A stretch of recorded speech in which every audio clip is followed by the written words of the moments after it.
친화성이 맞지 않은 대목과 품종의 결합은 서서히 문제가 생긴다는 거예요. 문제점이 분명히 발생해요. 자, 그럼 친화성이 맞는지 안 맞는지 어떻게 알 수 있을까요?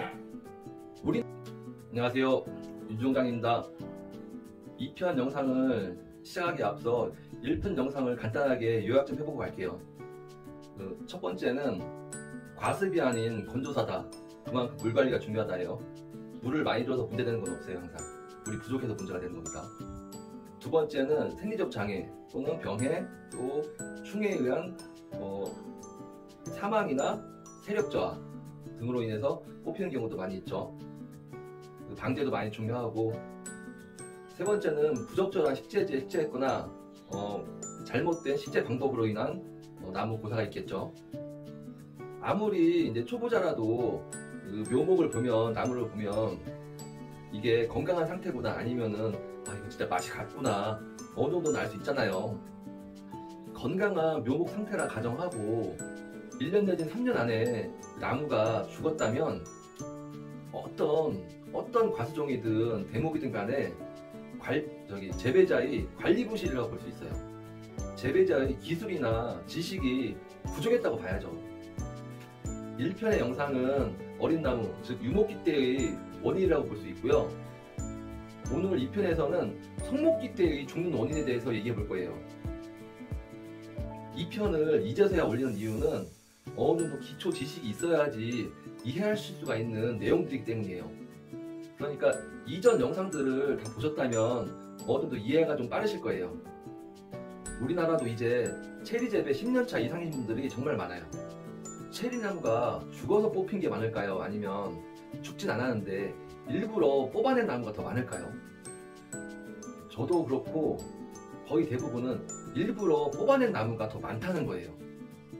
일부러 뽑아낸 대부분의 이유는 대목이나 품종이 잘못된 선택 때문이라는 거죠.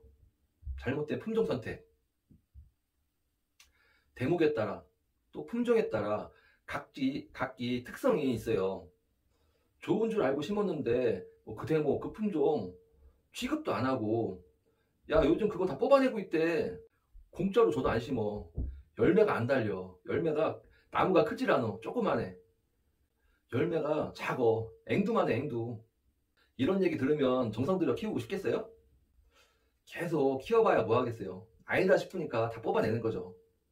자, 두 번째 이유는 뿌리암이라고 있는데요. 뿌리암, 근두암이라고 하죠. 뿌리혹.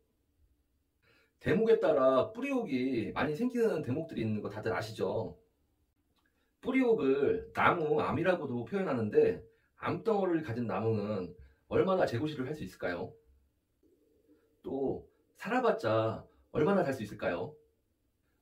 예전 대목에 대한 중국 자료를 보면요, 3년 안에 적어도 40%의 나무가 뿌리암에 걸렸다고 얘기를 해요. 마하렙 대목을 본격적으로 심기 이전의 대목들에서 말인 거죠. 마하렙 대목을 주로 사용하기 이전에는 주로 대청엽이나 콜트 대목을 많이 사용했었죠. 뿌리혹에 관한 건 길게 설명하지 않아도 국내 분들도 이제는 많이들 알고 계신데요. 우리나라의 가장 큰 문제는 이 뿌리혹이 생기는 거를 당연시 생각한다는 거예요. 당연하게 여겨요.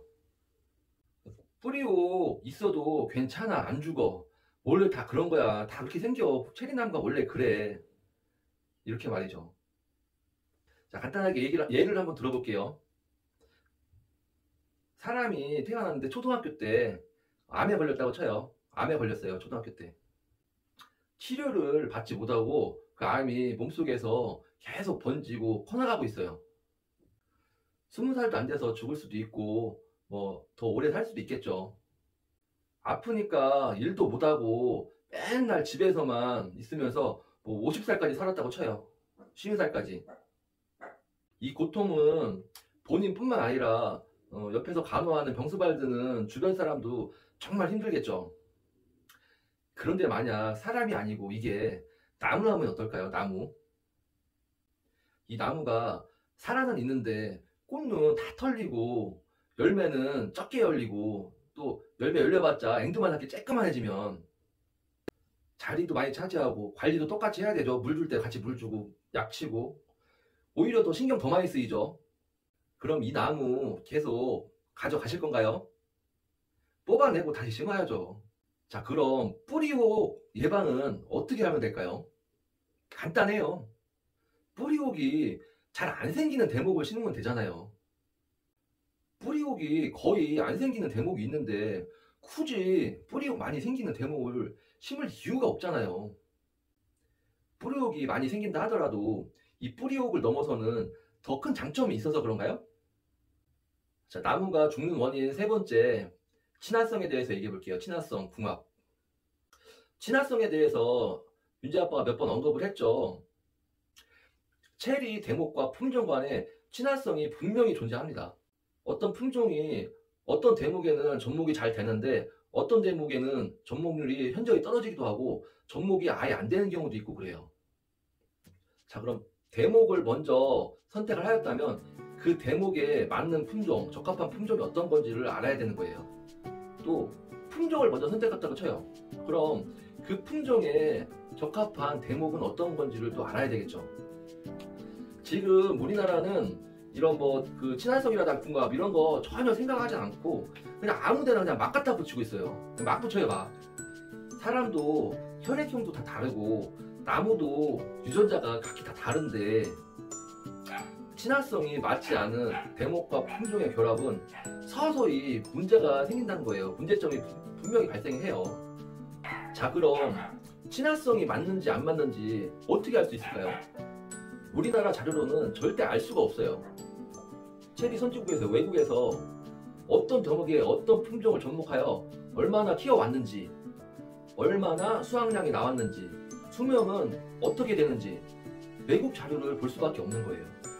자, 마하랩 대목을 선택하였다면 마하랩 대목을 주로 쓰는 체리 선진국에서는 어떤 체리 품종을 접목하여서 키우고 있는지 그거를 조사해 봐야 된다는 거죠. 언제까지 사기당하고 임상실험 당하고 있을 거예요. 자, 오늘 영상은 여기까지 하고요. 도움이 되었다면 좋아요와 구독 부탁드리겠습니다. 좋아요는 무조건 눌러주셔야 돼요. 감사합니다. 임동장입니다.